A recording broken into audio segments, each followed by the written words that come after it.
নারায়ণগঞ্জ কুমিল্লা অংশে নতুন cord line চালু হলে ঢাকা ও চট্টগ্রামের মধ্যকার রেলপথের দূরত্ব প্রায় ৮০ কিলোমিটার কমে আসবে। এর ফলে রাজধানী থেকে প্রায় বন্দরনগরী চট্টগ্রামে ট্রেনে যাতায়াতে ১ ঘন্টা ২০ মিনিট সময় সাশ্রয় হবে বলে জানিয়েছেন রেল প্রতিমন্ত্রী হাবিবুর রশিদ। চিটাগাংয়ে যাতে দূরত্ব কমিয়ে আনা যায় সেই জন্য সরকার উদ্যোগ গ্রহণ করছেন। সেটি হচ্ছে নতুন একটি কর্ড লাইনের মাধ্যমে নারায়ণগঞ্জ থেকে কুমিল্লা একটি কর্ড লাইন তৈরি করে ফিজিবিলিটি স্টাডি কাজ চলছে। সেটি যদি বাস্তবায়ন করা হয় তাহলে প্রায় ৮০ কিলোমিটারের মধ্যে আমাদের দূরত্ব কমে যাবে এবং সেক্ষেত্রে ১ ঘন্টা ২০ মিনিট ঢাকা চিটাগাং এর দূরত্ব কমে আসবে।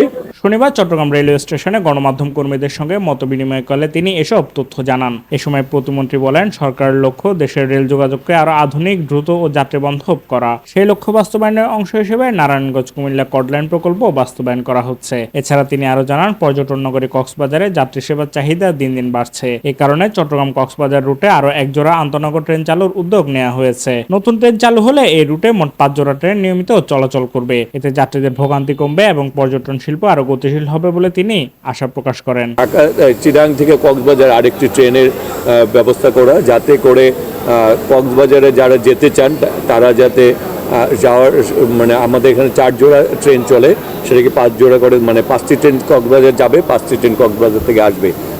সেটিও আমরা বৃদ্ধি করার জন্য কাজ করছি।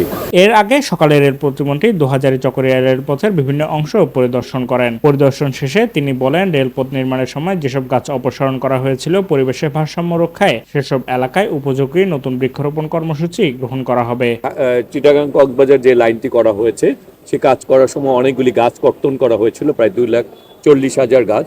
সেই পরিবর্তে যে গাছগুলি লাগানো হয়েছিল তা এখন বর্তমান কি অবস্থায় আছে।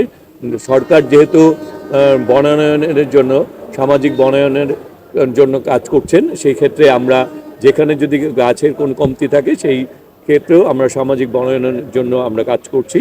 সেখানে রেল, বন এবং স্থানীয় সংসদ সদস্য সহ সামাজিক প্রতিষ্ঠানগুলি নিয়ে নতুনভাবে আবার বনায়নের চিন্তা ভাবনা করা হচ্ছে। Safayet Morshed, news day 24।